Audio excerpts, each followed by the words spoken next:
So introduce yourself. Who have we got here? Sean. And the dog's called? And Nala. Nala. This is your 4th time here, Sean, isn't it? Yeah, it is indeed. Yeah. So Nala wasn't retrieving. No. And this is the last time you were here, you hadn't been using the tennis racket. No, I hadn't, no. So you went off using the tennis racket. The reason we can't just put up the volume on this is the wind is blowing crazy on this hill, wasn't it? Yeah.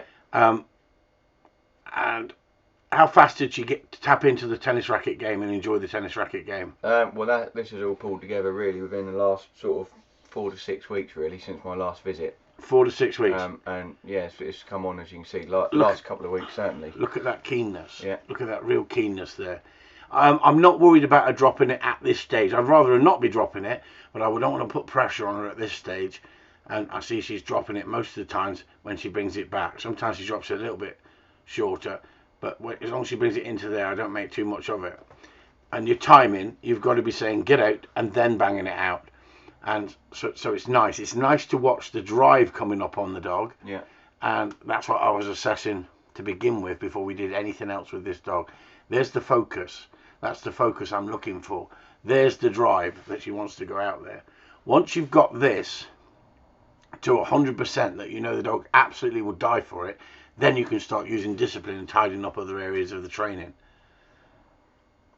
But see how she's dropping it. Yeah. Like I say, I would like to tidy that up, but I'm worried with that particular dog that if we don't just continue building that drive. So at that point you stopped her, didn't you? Yeah. And then you sent her to see if she's still got the drive and got the desire to go out there and hunt for it.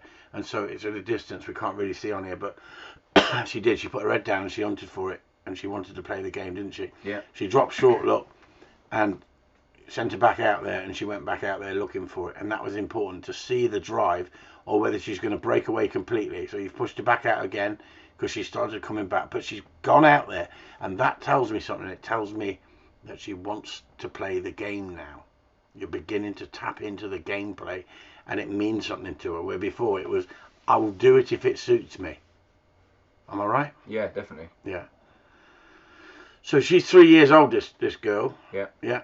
And she wasn't retrieving hardly at all when you brought her to me the first time, was she? No, not at all. And so I say to people, people ask me the same question, can you teach an old dog new tricks? Well, she's not an old dog, but when they become like she is, sometimes it can be a bit of a job to get them back. Yeah. But now you're beginning to see that drive and desire. Yeah. But look how she's dropping it. She's saying, my game's finished at that point. I want her to really hold on to it, really. If she's holding on to it, she's saying, this is mine. I love this. I love this. Let's play more, Dad.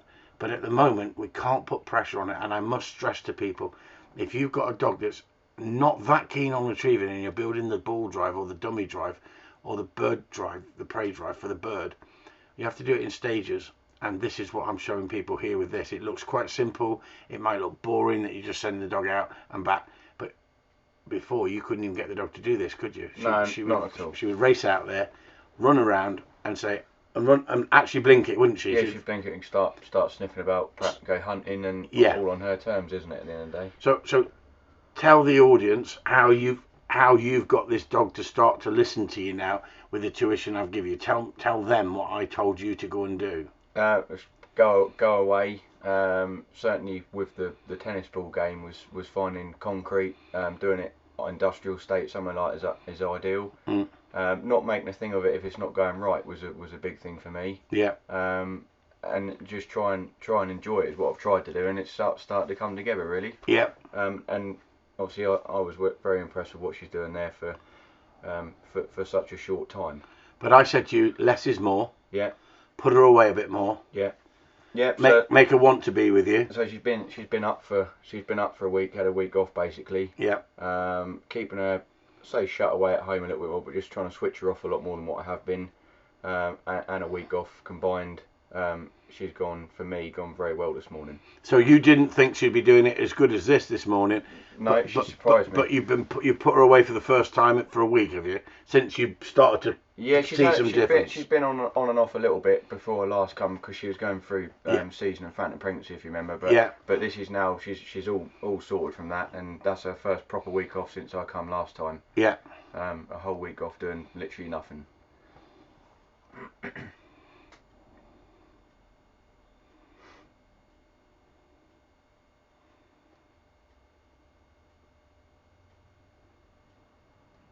So there she goes, drops it, but now look, she's giving you eye contact. She is saying, I want to play the game. She's parking the backside. She's saying, I'm enjoying this chase now. It's the chase. Because we're down the slope slightly, the ball rolls on that little bit further, doesn't it? Yeah. As you can see by the wind blowing with her ears, look, it was quite blowy up there. Look at that drive. And then you stopped her. Now it's going to be difficult.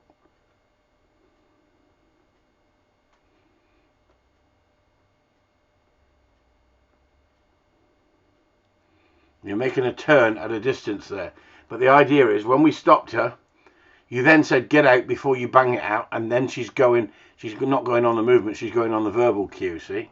And that was important. So if you're going to do that on your own and you send her, pretend you've banged it out. Look, watch. Pretend you bang it out, blow the stop whistle, get out, bang. All right, you got your timing wrong there. Remember I said to you? Yeah. I said you did it the wrong way round. Yeah. You banged it out. Yeah. And then said get out. Because then she'll miss the mark if you're not careful. We wanted to get straight to the fall and straight back. Yeah. And at this point, if it was long grass and she was having to hunt for it, we would be defeating what we wanted to do. We just wanted to race out and race back with it. Now what she's done, look, she's dropped it out there, hasn't she? Or have we called her back? Yeah, no, she's dropped off. I think she dropped the ball there, didn't she? Right, so what do we do? Wait for her to come and get it again. Right, there you go.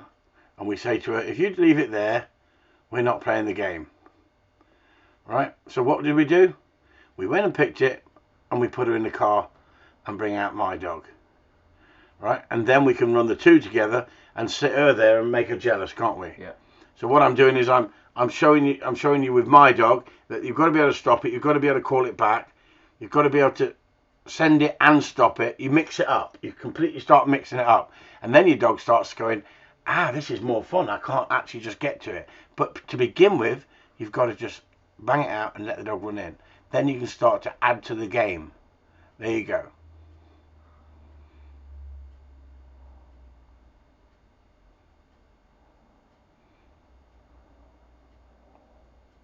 So he can't outread you. You're mixing it up with the dog. But first of all, you've got to get that desire to retrieve to such an extent before you start putting discipline in there. Because this dog went wrong a couple of times and I actually just shouted at him. Look, his drive was too high at one point. Yeah. And I just had to shout at him, but then he listened, didn't he? Yeah, yeah. Because I can add to it now, where if you've got a dog that's not a keen retriever and you shout at it from a distance because it's not listening to you, you can cause all sorts of trouble.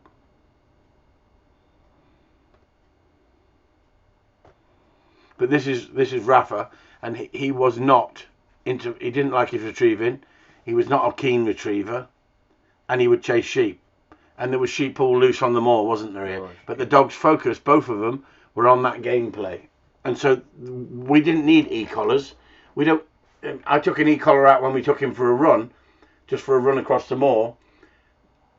But I took the e-collar off when I started training because the focus is on that racket and that ball. Far higher than anything else around him now because I've tapped into it.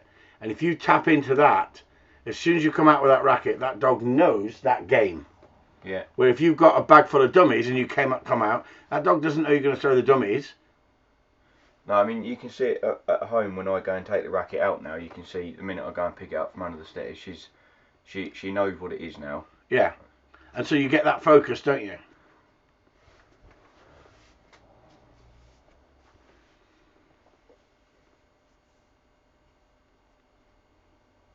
And if you keep the simple things simple, but get them right, when you move on to your advanced training just clicks into place dead easy.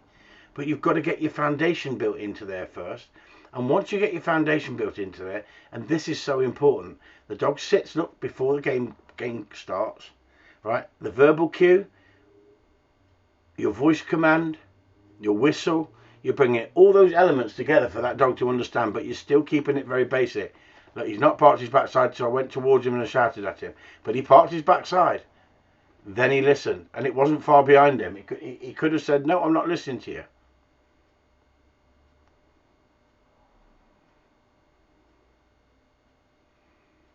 And the idea is, how many times have I fallen out with him? None. I've not, because it's gameplay. He wants to play the game.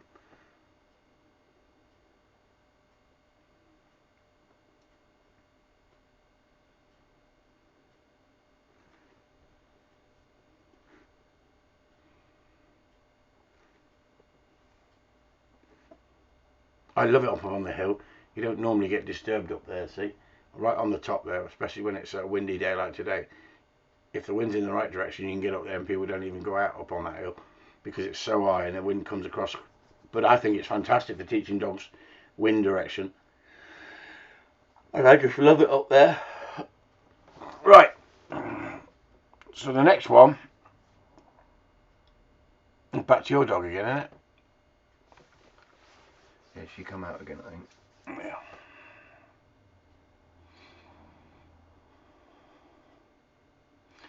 Right, so what she did there, she dropped the ball out there, look, and she's running around, just running around the field. So we said, okay, then if you don't pick it, game finishes. Look what she did, she blinked it. She actually knew it was there, she blinked it. So we put her in the car at that point, and then we took her to another place, and we then move up the temptation to see what she'll do.